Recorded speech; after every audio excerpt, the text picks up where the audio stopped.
Assalamualaikum warahmatullahi wabarakatuh. Jadi dalam video ini ada rekan-rekan klien saya yang saya bantu dalam hal pengolahan data. Ada yang sering bertanya, Bang, R-square-nya kalau nilainya rendah gitu, rendah misalkan di bawah 30% atau di bawah 50%, itu boleh nggak? Apakah gagal penelitiannya? Kemudian, Bang, kenapa ya R-square saya rendah? Kadang ada yang sering bertanya seperti itu. Kemudian saya juga akan membahas trik R-square itu kan maksimal nilainya 1, ya, atau pengaruhnya 100%. Nah, sekarang saya mau menjawab dulu seperti ini. Eh, Boleh nggak nilai R-square misalkan kecil, kan? Kecil. Misalkan ada yang mengatakan di bawah 50% atau di bawah 30%. Ya, kalau saya menjawab boleh. Boleh. Kalau tidak boleh, misalkan, kalau nggak boleh berarti hasil penelitian orang yang di bawah 50% berarti nggak boleh dipublikasi dong. Kan nggak boleh. Kalau saya bilang boleh, kenapa? Nah, saya akan memberikan contoh hasil penelitian orang lokal di Indonesia dan di luar negeri sana yang nilai R-square-nya itu kecil. Nah, namun hasil penelitian mereka ini telah dipublikasi di tempat top jurnal-jurnal yang top. Contoh seperti ini. Ini contoh yang dari lokal dulu nih. Ini contoh Journal of Applied Managerial Accounting. Nah, nih, pengaruh DROA, ROE gitu kan. Kita coba lihat berapa sih nilai R square yang ada dalam tulisan ini. Ini dari mana nih? Dari Politeknik Negeri Batam. Ini udah dipublikasi. Kita lihat nilai R square-nya berapa coba. Ayo, ini modelnya seperti ini kan. Saya tertarik hanya melihat nilai R square-nya aja. Kita lihat nilai R square-nya. Mana ya? Ini dia. Coba lihat R square-nya. R square-nya sangat kecil. Berapa nilai? Kita lihat R square-nya di sini. R square. Tuh. 0,000. Wah. Ini kita lihat nilai R square sebesar nih. Atau kalau kita persenkan itu 0,01%. Ya sangat kecil, ya udah di bawah dari 50% nih. Gitu kan? Apakah ini gagal? Ya nggak gagal lah. Yang penting kita meneliti itu dengan jujur, sampaikan hasil itu dalam keadaan sebenarnya. Datanya jangan diotak-atik. Kita itu meneliti bukan hanya mengejar R square, tapi kita menyampaikan keadaan sebenarnya. Kalau datanya seperti itu, sampaikanlah seperti itu hasilnya. Itulah faktanya di lapangan. Bukan itu gagal, tapi Anda telah melaporkan hasil yang benar sesuai dengan keadaan lapangan. Kalau datanya Anda otak-atik, misalkan R square Anda misalkan 2%, kemudian takut nih, saya otak-atik lah datanya menjadi 50%. Artinya, ketika orang nanti baca tulisan Anda, nah, tulisan Anda itu tidak mencerminkan data sebenarnya karena Anda telah mengotak-atik data tersebut yang nggak jujur. Mendingan sampaikan aja keadaan sebenarnya. R square-nya segitu ya segitulah.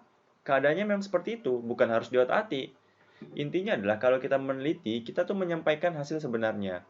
Kalau kurang, ya nanti kan ada peneliti selanjutnya, itu bisa diperbaiki seperti itu. Nah, contoh lain ini tulisan ini ya. Ini udah. Ada lagi nih R square-nya nih. Contoh nih jurnal juga nih. Berapa nilai R square-nya? Kita cek R square-nya. R square-nya kita cek. Nih, kita bisa lihat nilai R square-nya di sini. Tuh. Oh, mana ya? Nih. 0, kita lihat ini. R square 0,145 atau kalau dipersenkan 14,5%. Ya kan di bawah 50%. Nggak ada masalah. R square kecil itu nggak ada masalah. Yang penting teman-teman sudah jujur melaporkan hasilnya. Itu dia. R square ya. Jujur, yang penting jujur. Keadaan sebenarnya disampaikan. Nih, ini yang masih apa? Ini contoh nih. Journal of Applied Accounting misalkan nih. Ya. Kita lihat lagi R square-nya berapa. Ini yang tadi kayaknya udah deh. Nah, ini contoh. Ini contoh jurnal ini contoh paper ya, tulisan yang dipublikasi di jurnal ini. Kalau kita lihat di Skimago, Skimago, jurnal ini Q1 top dunia lah Q1. Coba teman-teman lihat tulisan ini, Emerald Insight, ini luar biasa. Coba teman-teman lihat nilai R-square-nya. Kita lihat nilai R-square-nya, nah nih, R-square-nya, R2, 0,3, ya kan? 0,3 atau 30%. Nggak ada masalah gitu. Yang penting itu kita melaporkan hasil penelitian secara jujur. Itu yang paling penting. Bukan datanya di otak-atik untuk mendapatkan R-square yang tinggi, teman-teman membohongi keadaan sebenarnya. Itu lebih bahaya. Jujur itu lebih bagus. Oke? Nah, jadi sudah terjawab ya. Boleh. Kalau gagal, nggak akan kita temui nih tulisan-tulisan yang tadi itu. Karena sudah ditolak. Buktinya ini sudah berhasil dipublikasi. Jadi nggak gagal. Boleh. Oke, seperti itu ya. Kemudian ini. Mengapa R-square saya rendah? Nah, itu dia. Seringkali ada yang nanya, Bang, R-square ku rendah. Kenapa ya? Nah, ini triknya. Ini saya beritahu. Jadi, teman-teman, kalau teman-teman punya data, misalkan kita punya data seperti ini. Ada Y, ada X ya. Y, ada X. Teman-teman perlu menyajikan data ini ke dalam grafik terlebih dahulu. Contoh, kita tampilkan ke dalam grafik. Tunggu, saya gunakan SPSS terlebih dahulu. Kalau kita copy datanya, ini ada 10. Kita pindahkan, ini kita pindahkan dulu di SPSS. Di sini ada X, ada Y, ada X. Kemudian kita regresi, misalkan. Kita regres, kita lihat nilai R-square-nya berapa. Nah, ini dia. R-square-nya cuman R-square-nya itu 0,02. Jadi X mampu menjelaskan variasi Y sebesar 0,02 atau 2%. Atau bahasa lainnya kadang orang sering bilang X mampu mempengaruhi Y, oke terserah lah itu. Kecil kan? Kecil. Kenapa sih kecil? Sebenarnya kita bisa melihat menjelaskannya itu secara visual. Visual itu secara grafik tuh, gambar. Kalau kita blok, kita bisa lihat grafiknya di scatter. Nah, coba teman-teman lihat seperti ini gambarnya. Nih, ini namanya garis ya. Ini garis linier ya. Titik-titik ini menyatakan titik-titik data ini. Nah, coba lihat. Ada garis. Titik-titik, kalau teman-teman lihat gambar titik ini, dia cenderung menjauh dari garis. Itulah yang membuat nilai R-square-nya rendah. Semakin jauh titik-titik ini dari garis linier ini, semakin jauh titiknya menyebar dari garis ini, maka nilai R-square-nya akan semakin rendah. Jadi jawabannya, kalau tanya dosen, Pak, nak, kenapa R-square kamu rendah? Ini Pak, karena data saya ini Pak, ketika diplot ke dalam grafik, titiknya itu cenderung menyebar jauh dari garisnya. Itu dia. Kenapa seperti itu? Ya memang sifat data itu kan acak. Kita nggak bisa mengatur data itu supaya dekat dengan garis. Data itu kan terjadi secara alami. Kalau kita mau otak-atik boleh misalkan. Kalau tadi kan R-square-nya berapa nih? 0,02. Misalkan nih kita mau mengakali supaya R-square-nya agak meningkat. Oke. Caranya gimana? Ya caranya titik yang jauh-jauh ini harus kita dekatkan dengan garis. Semakin dekat titik ini dengan garis, nilai R-square-nya akan semakin besar. Seperti itu. Contoh nih, misalkan nih saya otak-atik. Ini 0,52, ini misalkan 2,351 saya ganti deh misalkan. Jadi 0,1222. Nah, coba kita lihat. Setelah saya ganti ini, apakah R-square-nya meningkat? Coba.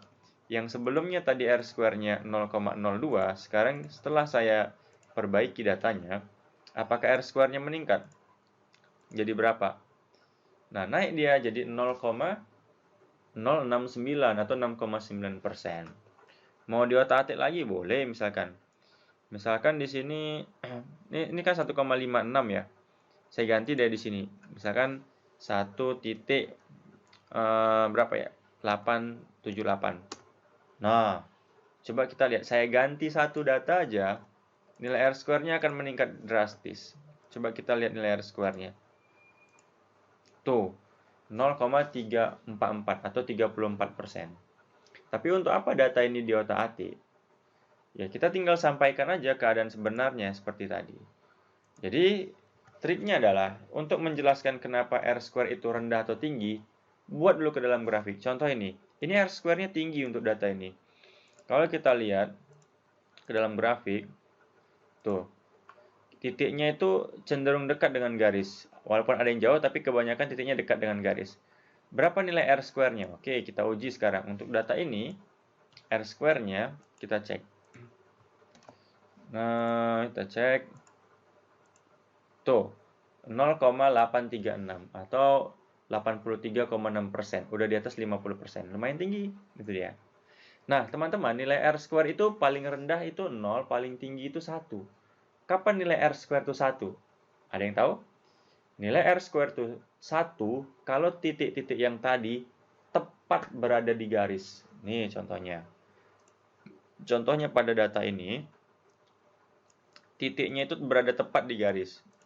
Tuh. Tuh, ini ada garis tepat. Ini nilai R-square-nya 1 atau 100%.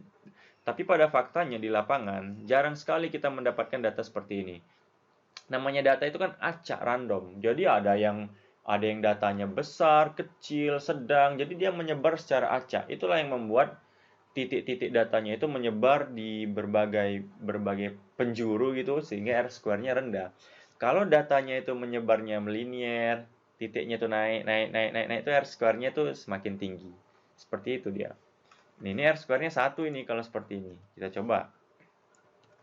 Kita coba di sini. Sekarang kita regres 1 R-square-nya.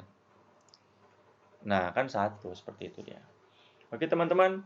Jadi kalau ingin menjelaskan kenapa R-square itu rendah atau kecil, plotkan aja secara grafik. Kadang teman-teman dapat data, memang datanya berserak-serak, memang udah seperti itu, ya tinggal dijelaskan aja. Nggak perlu diotak-atik. Yang penting jujur. Oke, teman-teman. Semoga bermanfaat. Assalamualaikum warahmatullahi wabarakatuh.